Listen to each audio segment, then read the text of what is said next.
ملک سمرقند میں ایک بیوہ سید زادی رہتی تھی۔ اس کے چند بچے بھی تھے۔ ایک دن وہ اپنے بھوکے بچوں کو لے کر ایک رئیس آدمی کے پاس پہنچی اور کہا، میں سید زادی ہوں، میرے بچے بھوکے ہیں، انہیں کھانا کھلاؤ۔ وہ رئیس آدمی جو دولت کے نشے میں مخمور اور برائے نام مسلمان تھا، کہنے لگا، تم اگر واقعی سید زادی ہو تو کوئی دلیل پیش کرو۔ سید زادی بولی، میں ایک غریب بیوہ ہوں، زبان پر اعتبار کرو کہ سید زادی ہوں، اور دلیل کیا پیش کروں؟ وہ بولا، میں زبانی جمع حرج کا معتقد نہیں، اگر کوئی دلیل ہے تو پیش کرو ورنہ جاؤ۔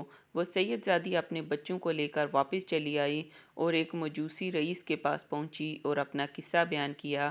وہ مجوسی بولا، محترمہ، اگرچہ میں مسلمان نہیں ہوں مگر تمہاری سیادت کی تعظیم اور قدر کرتا ہوں، آؤ اور میرے ہاں ہی قیام فرماؤ، میں تمہاری روٹی اور کپڑے کا ضامن ہوں۔ یہ کہا اور اسے اپنے ہاں ٹھہرا کر اسے اور اس کے بچوں کو کھانا کھلایا اور ان کی بڑی خدمت کی۔ رات ہوئی تو وہ برائے نام مسلمان سویا تو اس نے خواب میں حضور صلی اللہ علیہ وآلہ وسلم کو دیکھا، جو ایک بہت بڑے نورانی محل کے پاس تشریف فرما تھے۔ اس رئیس نے پوچھا، یا رسول اللہ، یہ نورانی محل کس کے لیے ہے؟ حضور نے فرمایا، مسلمان کے لیے۔ وہ بولا، تو حضور، میں بھی مسلمان ہوں، یہ مجھے عطا فرما دیجئے۔ حضور نے فرمایا، اگر تو مسلمان ہے تو اپنے اسلام کی کوئی دلیل پیش کر۔ وہ رئیس یہ سن کر بڑا گھبرایا۔ حضور نے پھر اسے فرمایا، میری بیٹی تمہارے پاس آئے تو اس سے سیادت کی دلیل طلب کرے اور خود بغیر دلیل پیش کیے اس محل میں چلا جائے، ناممکن ہے۔ یہ سن کر اس کی آنکھیں کھل گئیں اور وہ بڑا رویا۔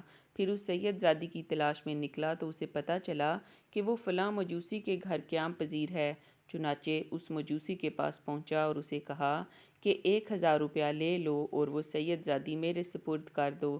مجوسی بولا، کیا میں وہ نورانی محل 1000 روپے پر بیچ دوں؟ ناممکن ہے۔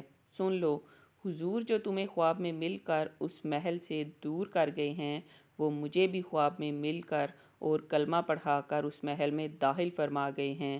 اب میں بھی بیوی بچوں سمیت مسلمان ہوں اور مجھے حضور بشارت دے گئے ہیں کہ تو اہل و عیال سمیت جنتی ہے۔